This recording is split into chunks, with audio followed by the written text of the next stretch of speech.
या कुक्षि विवरे कृत्वा स्वयं रक्षति सर्वतः नमामि जननीं देवीं परां प्रकृतिरूपिणीं कृच्छेण महता देव्या धारितोऽहं यदोदरे तत्प्रसादात् जगद्दृष्टं मातुर्नित्यं नमोऽस्तु ते। पृथिव्या यानि तीर्थानि सागरादीनि सर्वतः वसन्ति यत्र తానౌమి మాతరం భూతి హేతవే। మాతృదేవో భవ, పితృదేవో భవ. ఇప్పుడు మనము నవంబర్ నెల 2025 సంవత్సరం గోచార ఫలితాలు ద్వాదశ రాశుల వారికి ఎలా ఉన్నాయో తెలుసుకునే ప్రయత్నం చేద్దాము.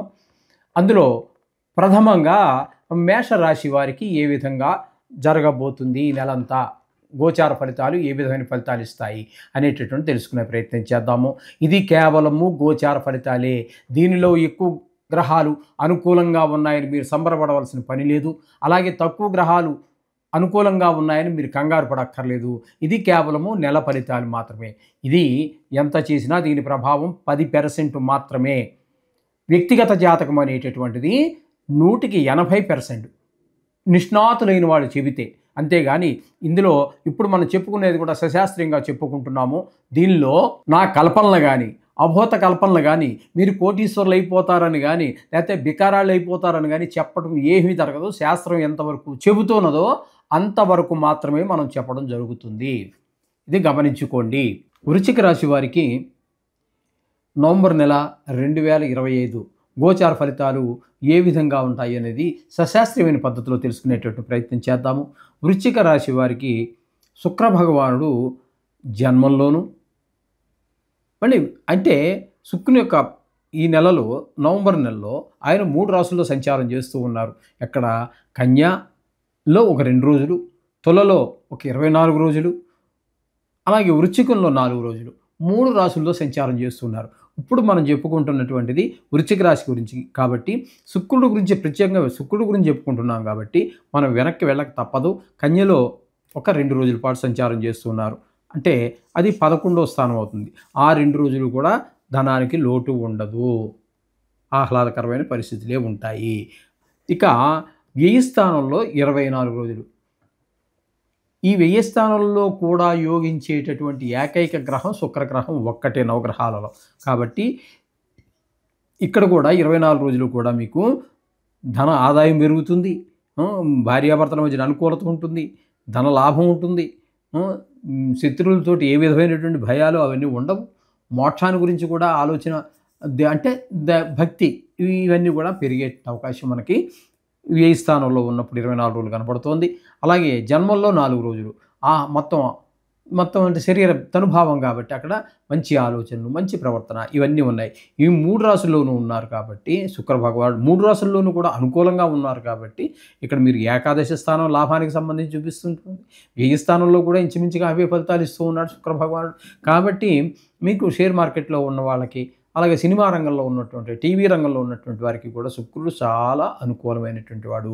ఎందుకంటే ఎక్కడ వచ్చినా కూడా కళలకు సంబంధించి మనం శుక్రుడు గురించే మాట్లాడుతున్నాం. ఎందుకంటే లలిత కళలన్నిటికీ కూడా కారణం శుక్ర భగవానుడే. డ్రాయింగ్ కావచ్చు, చిత్రలేఖనం కావచ్చు, శిల్పం చెక్కడం కావచ్చు, పల్లెటూరులో అనేక రకాలైనటువంటి జానపద కళలు ఉంటాయి, అవి కావచ్చు.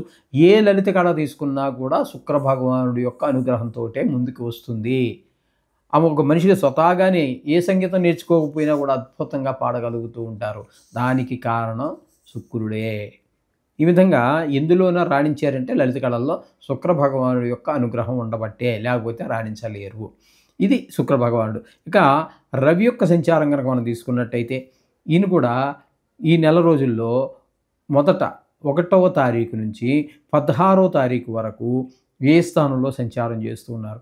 వ్యయ స్థానంలో రవి సంచారం వల్ల ధన వ్యయం పెరిగిపోతుంది, కొంతమందికి కలతర నష్టం జరుగుతుంది, కొంతమంది కారాగార శిక్ష కూడా పడేటటువంటి అవకాశం ఉంటుంది. దుర్మార్గులు కూడా ఉంటారు కదండి. 70 కోట్ల మందికి సంబంధించినటువంటి వ్యవహారం మనం చెప్పుకుంటున్నాం.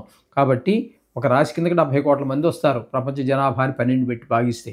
కాబట్టి ఆ 12లో ఉన్నప్పుడు ఈ విధంగా బాగా ఫలితాలు ఇస్తే జన్మల్లో 14 రోజుల పాటు ఉంటారు. అక్కడ సంక్రమణం జరుగుతుందన్నమాట అండి.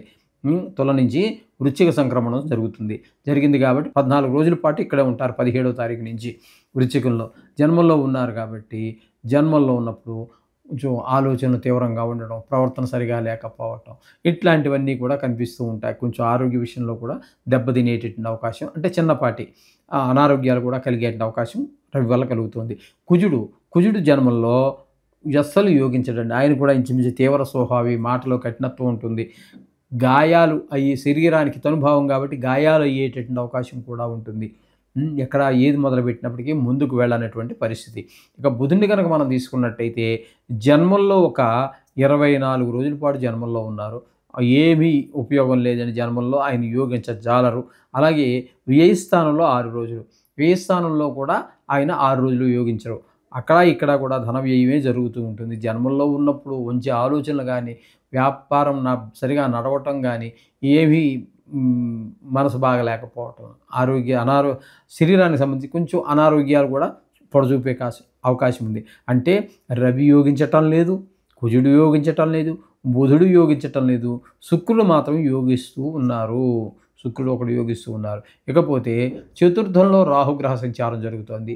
రాహుగ్రహ సంచారం అలాగే పంచమంలో ఉన్నటువంటి శని కూడా వక్రగతి కారణంగా చతుర్థ స్థాన ఫలితాన్ని ఇస్తున్నారు. అంటే వృశ్చిక రాశి వాళ్ళకి 28వ తారీఖు వరకు అర్ధాష్టమ శని ఫలితాన్ని ఇస్తాడు. తదుపరి మీనంలోకి వెళ్ళిపోతారు. అప్పుడు పంచమ స్థాన ఫలితాన్ని ఇస్తారు. ఇది ఈ విషయంగా శని విషయంగా. ఇక్కడ మొత్తంగా 28వ తారీఖు వరకు శని రాహువు ఇద్దరే కలిసే ఉంటారు ఇక్కడ. కాబట్టి ఇక్కడ మీకు జరగబోయేటటువంటి విషయం ఏంటంటే దీన్ని సుఖస్థానం అంటారు. తల్లిగారి ఆరోగ్య విషయంలో తగు జాగ్రత్త తీసుకోవాల్సి ఉంటుంది. విద్య విషయంలో కానీ, గృహ విషయంలో కానీ, భూమి విషయంలో కానీ, వాహనం విషయంలో కానీ, స్వభావం విషయంలో కానీ ఇబ్బందులు పూర్తిగా ఉంటాయి. కాబట్టి ఈ రియల్ ఎస్టేట్ వ్యాపారులకి, వాహనాలు అమ్మేవారికి, వాహనం డ్రైవింగ్ చేసేటప్పుడు కూడా వాళ్ళందరికీ అనుకూలం కాదు. అలాగే ప్రతివారు ఈరోజు వాహనం లేకుండా నడిచే పాదచారులుగా 1% కూడా లేరని చెప్పాలి. అంచేత ప్రతివారు ఏదో వాహనం నడిపేటప్పుడు, మెట్లు దిగేటప్పుడు అట్లా చాలా జాగ్రత్తలు తీసుకోవాల్సినటువంటి సమయం. ఎందుకంటే చతుర్థంలో 2 రాహువు శని తీవ్రమైనటువంటి గ్రహాలు, తీవ్ర స్వభావం కలిగినటువంటి గ్రహాలు ఉన్నాయి కాబట్టి. ఇకపోతే ఇదే వృశ్చిక రాశి వారికి భాగ్యస్థానంలో గురు సంచారం జరుగుతోంది. అతిచారం వలన ఏది ఏమైనా సరే భాగ్యస్థానంలో గురు సంచారం వలన మీకు అద్భుతమైనటువంటి ఫలితాన్ని గురువు ఇవ్వబోతున్నారు. ఇక్కడ తండ్రి గారితో మీకున్న అనుబంధం బాగా పెరుగుతుంది. వారి ఆశీస్సులు మీకు లభిస్తాయి. గుళ్ళు గోపురాలు తిరగగలుగుతారు. అలాగే ఇక్కడ భాగ్యస్థానం కాబట్టి కొంతమందికి వివాహం అయ్యే అవకాశము, వివాహం కుదిరేటటువంటి అవకాశం కూడా మనకి గోచరిస్తూ ఉంది. దశమ స్థానంలో కేతుగ్రహ సంచారం జరుగుతున్నదండి. కేతుగ్రహ సంచారం దశమ స్థానంలో జరగడం ద్వారా వృత్తిపరమైనటువంటి ఇబ్బందులు ఏర్పడతాయి. అందులో ఏ విధమైనటువంటి అనుమానము లేదండి. వృత్తి అంటే ఇప్పుడు సొంత వృత్తి అనుకోండి, నష్టాలు జరుగుతూ ఉంటాయి వ్యాపారం అయితే. అదే ప్రభుత్వ ఉద్యోగం అనుకోండి, మీరు కష్టపడి ఎంత పని చేసినప్పటికీ కూడా మీకు సరి అయినటువంటి గుర్తింపు రాకపోవటం లాంటి అంశాలు ఖచ్చితంగా కలుగుతూ ఉంటాయి. ఈ విధమైనటువంటి వృత్తిపరమైన ఇబ్బందులన్నీ మనకు ఏర్పడుతూ ఉంటాయి. ఈ విధమైన ఫలితాలు వృశ్చిక రాశి వారికి కలుగుతున్నాయి. కాబట్టి నిజంగా చెప్పాలి అన్నట్టయితే ఇక్కడ మీకు అనుకూలమైనటువంటి గ్రహము శుక్రుడు ఒకడు, గురువు ఒకరు, కేతు ఒకరు, 3 గ్రహాలు మాత్రం మీకు అనుకూలంగా గోచరిస్తూ ఉన్నాయి. కాబట్టి ఒక రకంగా పర్వాలేదని చెప్పుకోవాలి. మిగతా గ్రహాలు ప్రతికూలంగా ఉన్నాయి కాబట్టి వాటి యొక్క దోషాలు పోవటానికి ఈ నవగ్రహ జపాలు, అదే శ్లోకాలు, లేదో గాయత్రియో లేకపోతే ఏదో ఒకటి చేసుకున్నట్టయితే మీకు ఆ దోషాల నుంచి సునాయాసంగా బయటపడతారు. శుభం.